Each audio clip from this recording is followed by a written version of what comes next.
What do progressives have against high school girls and college women? For that matter, what do they have against high school boys and college men? Let's start with females and how a celebrated law meant to promote opportunities for girls and women has, thanks to progressives, been turned against them. The law is Title IX. It was passed over 50 years ago. It's only 37 words. Here they are. No person in the United States shall, on the basis of sex, be excluded from participation in, be denied the benefits of, or be subjected to discrimination under any education program or activity receiving federal financial assistance. As a quick aside, the bill was signed into law by a Republican president, Richard Nixon. He was all for it. So were most Americans. For decades, there was little confusion about what those simple words meant. Women get the same opportunities as men. But today, those words are being twisted to mean something entirely different. In 2016, the Obama-Biden administration decided that the word sex in Title IX didn't mean sex, as in male and female. It meant gender identity. Consider what this means. A woman is no longer a woman as defined by science and as defined by humanity since the beginning of time. A woman is now also a man who claims to be a woman. His male chromosomes, male brain, male hormones, male reproductive system, and male muscles and bones, none of these matter. All that matters is that he says he is a woman. Then he can compete with women in women's sports, use the women's locker room, and receive scholarships reserved for women. To deny any of that was now sex discrimination and therefore violated Title IX.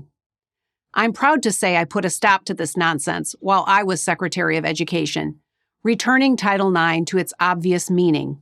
But President Biden, on the first day of his new administration, reversed my policy and reinstated the policy of President Obama.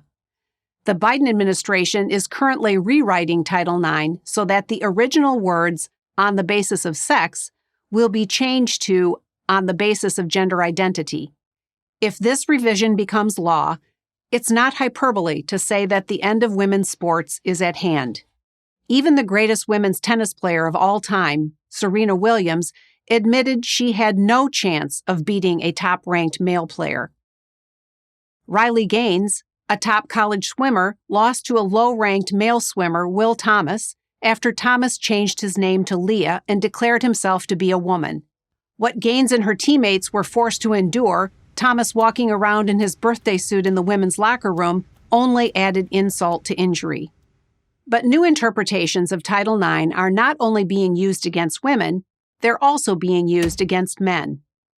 And once again, we have to go back to the Obama-Biden administration. In 2011, it sought to address what it perceived to be a sexual assault problem on college campuses. Fair enough. But rather than focusing on prevention, it decided to focus on punishment. The administration used Title IX and its language about preventing discrimination against women as the basis for discriminating against men. They did this by requiring schools to assume that the accused in a sexual assault case, mostly men, but not always, was guilty until proven innocent. That's the very opposite of America's innocent until proven guilty judicial standard and an obvious violation of due process, the bedrock of American justice. It's in our Constitution, twice. Students were accused and convicted of sexual assault by their schools without a fair chance to defend themselves. They had no opportunity to confront their accuser, who, presumed a victim, was shielded by school authorities who didn't want to add to her trauma. Being falsely accused of sexual assault is terrible. The damage to one's reputation is immediate and sometimes permanent. But not being able to defend yourself, not being able to confront your accuser is even worse. At the same time, victims of sexual assault were seeing their cases ultimately thrown out of court because their school had blatantly violated the due process rights of the accused. Again, while I was Secretary of Education, we fixed this. We issued a regulation affirming that we must both protect victims of sexual assault and ensure due process rights are protected. And again, the Biden administration moves swiftly to undo what we had done, returning to the guilty until proven innocent approach. It's unfair, it's unjust, and it's un-American. For half a century, Title IX promoted and protected the rights of both men and women. If the progressives have their way, that will no longer be the case.